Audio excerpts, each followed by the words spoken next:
ढोल गंवार शूद्र पशु नारी सकल ताड़ना के अधिकारी। क्या तुलसीदास जी ने सच में स्त्री का अपमान किया? क्या सच में शूद्र का अपमान किया? तो इस वीडियो पे हम देखेंगे और सुनने पे ये लगता है जैसे अपमान किया हो।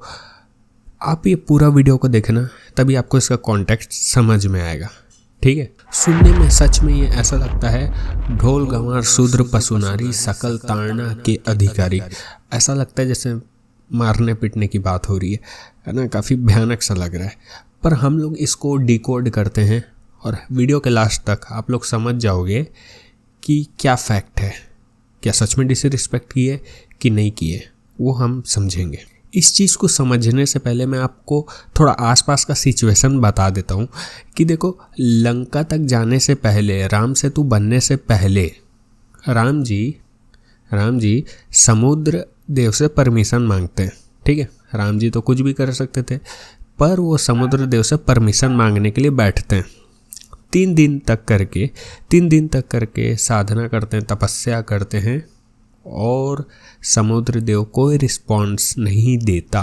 तो अगर आपको भी कोई रिस्पॉन्स नहीं देगा, आप किसी से विनती कर रहे हो, आपको कोई रिस्पॉन्स तक नहीं दे, हाँ नहीं तो छोड़ो, देखे तक नहीं आपके तरफ, तो आपको तो गुस्सा आएगा। तो समुद्र टोटली इग्नोर किया राम जी की तपस्या को। उसके बाद फाइनली राम जी को गुस्सा आया और वो खड़े हो गए और खड़े होकर के लक्ष्मण जी को बोले, लक्ष्मण मेरा धनुष लाओ।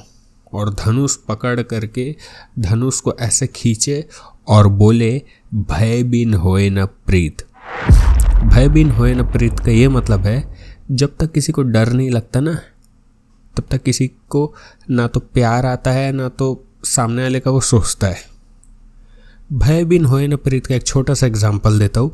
अभी बहुत सारे लोग ऐसे होंगे जो लोग भगवान को नहीं मानते होंगे या हंसते होंगे, हम तो मंदिर नहीं जाते भाई, और जो एक आध जाते हैं उसके ऊपर भी सवाल उठाते, क्या भाई तू मंदिर जाता है? इस टाइप का एटीट्यूड रहता है लोगों का जो दूसरे को ऐसा बोलते हैं। बट अगर उनके साथ कुछ गलत हो जाए तो आप उनके मुंह से भी सुनोगे, हे भगवान मेरे साथ ऐसा क्यों नहीं किया, क्यों किया, सॉरी। तो भाई तुम तो नास्तिक थे ना, तुम तो ना मंदिर जाना सही समझते थे, ना भगवान की पूजा करना सही समझते थे, और तुम तो हंसा करते थे उस चीज़ पे। तो जब तुम्हारे साथ कुछ पॉजिटिव होता है तब तुम वहाँ पे बोलोगे ये मेरी मेहनत थी, और जहाँ पे कुछ निगेटिव होता है वहाँ पे हे भगवान मेरे साथ ही ऐसा क्यों किया। तो साले किसी एक का तो हो। जब श्री राम ने धनुष को खींचा और बोले भय बिन होए न प्रीत, है ना, तो रामचरित तो हमारे लाइफ से रिलेटेड है। तो समुद्र देव फाइनली प्रकट हुए, उनको लिटरली डर लगा और वो राम भगवान जी से माफ़ी मांगे। अब इस दौरान होता ये है कि दोनों के बीच में बातचीत होती है और समुद्र जो कि यहाँ पे एक निगेटिव रोल प्ले कर रहा था, वो मर्यादा पुरुषोत्तम श्री राम जी से बोलता है, क्या बोलता है, याला प्रभु भल किन्ह मोहि सिख दीन्ही, मर्जाद पुनीत तुम्हारी किन्ही। इसका ये मतलब हुआ, प्रभु भल किन्ह मोहि सिख दीन्ही का ये मतलब हुआ, प्रभु ने आज मुझे एक अच्छी शिक्षा दी है, बहुत अच्छी शिक्षा दी है ना। मर्जाद पुनीत तुम्हारी किन्ही, मर्यादा भी आपकी ही दी हुई है। मर्यादा समझते हो ना, मर्यादा वो भी आपकी ही दी हुई है। अब ये समुद्र बात करेगा नेक्स्ट श्लोक में जन कल्याण के लिए, दूसरे लोगों के लिए। ढोल गंवार शूद्र पशु नारी सकल ताड़ना के अधिकारी। यहाँ पे आप लोग एक बात को ध्यान से समझो, ये बात बोल रहा है समुद्र बोल रहा है, ये तुलसीदास जी के विचार नहीं, ऐसा समुद्र बोल रहा है, राम जी से बात कर रहा है। तुलसीदास जी को तो पहले से ज़बरदस्ती लपेट रहे हैं लोग इस कंट्रोवर्सी में। और एक समय के लिए मैं ये मान भी लूँ कि तुलसीदास जी जानबूझ के लिखे, बट इसका कॉन्टेक्स्ट आप लोग समझोगे ना तो आपको समझ में आएगा ये गलत है कि नहीं है। मैं आपको एक्सप्लेन करता हूँ क्या बोल रहा है। ढोल गंवार शूद्र पशु नारी सकल ताड़ना के अधिकारी। सबसे पहले सकल ताड़ना का मतलब आप लोग समझ जाओ, ये प्रताड़ना नहीं है। लोग ताड़ना और प्रताड़ना एक समझते हैं। जानता हूँ ये अवधी भाषा में लिखा है, इसका वर्ड थोड़ा ऐसा है एग्रेसिव टाइप का, जैसे कि ढोल को भी पीट दो, गंवार को भी पीट दो, शूद्र को भी पीट दो और स्त्री बैठी है उसको भी बजा दो। ये ऐसा नहीं है भाई। सकल ताड़ना के अधिकारी का मतलब है दूर से निगरानी करना, दूर से देखना, दूर से इंस्पेक्शन करना। ये नहीं कि जाके बजा दिए, ऐसा नहीं, दूर से नज़र रखना। सकल ताड़ना के अधिकारी का ये मतलब है उसके ऊपर निगरानी रखो दूर से। अभी बात किसकी किसकी कर रहा है और क्यों की है वो भी मैं आपको एक्सप्लेन करता हूँ। सबसे पहले बोल रहे हैं ढोल। तो ढोल क्या होता है भाई? बजाने का। अब ढोल में आपको पता होगा, अगर आपकी रस्सी अच्छे से तनी हुई नहीं है ना, ढीली ढाली रस्सी है तो बजेगा नहीं, है ना। और ये कब समझ आएगा? जब बजाने वाला उसको बजाएगा, है ना। तो उस ढोल को बिना रस्सी खींचे आप देख करके पहचानना चाहिए कि वो ढोल की स्थिति क्या है, सही है कि गलत है। हमें उसको कसना पड़ेगा कि उसको नहीं कसना पड़ेगा, ये आपको ढोल को देख करके समझ में आना चाहिए। तो ढोल हुआ हमारा सकल ताड़ना के अधिकारी, उसको इंस्पेक्शन करना पड़ेगा। गंवार, गंवार का मतलब होता है मंद बुद्धि। अब जैसे आपके घर में कोई मंद बुद्धि वाला व्यक्ति है ना, और वो सिर दर्द की 7-8 गोली एक साथ मान लो खा दे तो वो तो मर ही जाएगा। तो उसके ऊपर आप लोग निगरानी रखोगे कि नहीं रखोगे? जहरी पी दे या वो मच्छर अगरबत्ती वाला कॉइल को मुंह में डाल ले तो निगरानी तो रखनी पड़ेगी भाई गंवार के ऊपर। किसी भी टाइप का गंवार हो आपको उसके ऊपर निगरानी रखनी पड़ेगी। तो वो भी सकल ताड़ना के अधिकारी है, इंस्पेक्शन के। अब बात करते हैं शूद्र की। अब देखो, शूद्र और नारी वाले वर्ड से अलग अलग लोग को प्रॉब्लम हुआ। शूद्र से प्रॉब्लम हुआ शेड्यूल कास्ट वाले लोगों को, जिसका कोई लेना देना नहीं है इससे, वो भी मैं आपको बता रहा हूँ। और नारी से तो वो महिला संगठन को दिक्कत हुआ, बट मैं क्लियर करता हूँ। पुराने टाइम का अगर आप बुक पढ़ोगे ना, देखो मेन दिक्कत क्या है, लोग पुरानी बुक को पढ़ते नहीं है।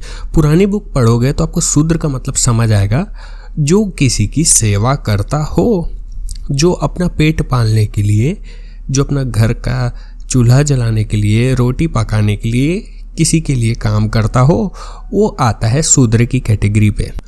और ये किसी भी टाइप का काम हो सकता है। बेसिकली जो नौकरी है ना, नौकरी जो आज आप लोग करते हो, आज हम सब करते हैं, वो शूद्र की कैटेगरी में आता है।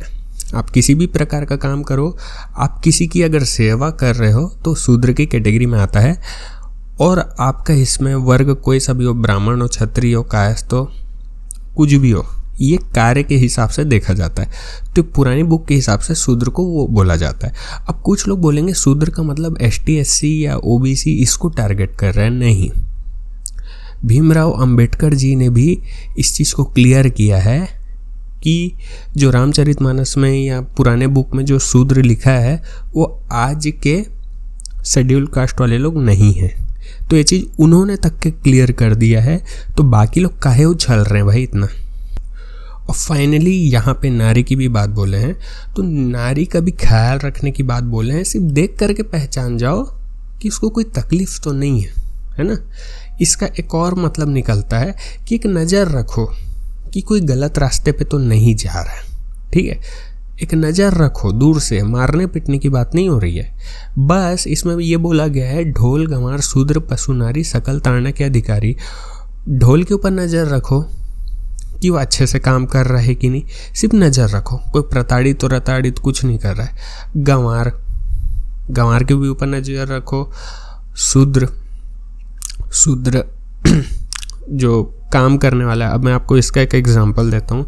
अगर आपके घर में कोई मिस्त्री आया है, और मिस्त्री भी शूद्र ही है, क्योंकि वो किसी की सेवा कर रहा है, वो कुछ सर्विस आपको प्रोवाइड कर रहा है, शूद्र हुआ वो, है ना।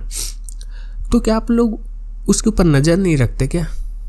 जब मतलब घर बनता है तो हर किसी को नज़र रखना पड़ता, नहीं तो वो तो मनमाने ढंग से काम करेगा। तो ये भी सकल ताड़ना हुआ। सकल ताड़ना मतलब देखने के अधिकारी, उसको देखो, उसके ऊपर नज़र रखो ढंग से है कि नहीं। अब इसका जो गलत मतलब निकालना है तो बहुत लोग निकालेंगे, क्लियर करना ज़रूरी था। और अगर इस वीडियो से कुछ नया समझ में आए हो और थोड़ा इन्फॉर्मेटिव लगा हो तो वीडियो को थोड़ा शेयर कर देना, क्योंकि शुरुआत से ही मैं देख रहा हूँ कि हमारे ही जो धर्म है उसके खिलाफ लोग बोलने के लिए बहुत ज़्यादा उठ जाते हैं। दूसरे धर्म के लोग तो बोलते ही हैं, बट सबसे ज़्यादा भयानक तो तब हो जाता है जब अपने ही धर्म के लोग हमारे ऊपर उंगली उठाते हैं। वो सबसे गलत चीज़ है। तो जागरूकता फैलानी ज़रूरी है। और अगर कोई आपके सामने आकर के होशियारी दिखा रहा हो, यही वाला तुम्हारे रामचरितमानस में तो ऐसा लिखा है, ढोल गंवार शूद्र पशु नारी सकल ताड़ना के अधिकारी, कोई आके ऐसा बोल रहा है तो उस गधे को थोड़ा सा एक्सप्लेन कर दो। और जितना कंट्रोवर्सी ये सब हो रहा है ना, ये सब राजनीति के लिए हो रहा है, तो उस पर ज़्यादा ध्यान मत दो। मैं किसी को गलत नहीं बोल रहा हूँ, पर मैं सिर्फ ये बोल रहा हूँ इस रिलीजियस टेक्स्ट की जब बात आएगी तो अपने को तो बोलना पड़ेगा। उसके अलावा तुम ऐसी की तैसी करो बाकी सबके सब, ठीक है। तब तक जय हिंद, वंदे मातरम, जय इंडिया, ओके बाय बाय, जय श्री राम।